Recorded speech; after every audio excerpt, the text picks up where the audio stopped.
এইটো তিতা কেৰেলা ভাজি, এইটো পোলোৱা, এইটো হ'ল পোলোৱা লেগ পিচ,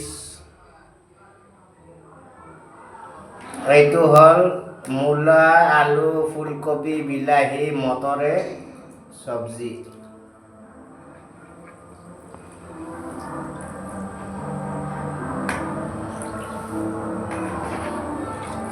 আছে এইটো ইয়াতে বহুত আছে। এতিয়া ষ্টাৰ্ট কৰি দিলোঁ আৰু খাওঁৱে আৰু সময় নাই। বিসমিল্লাহ। তিতা কেৰেলা ভাজি মজা।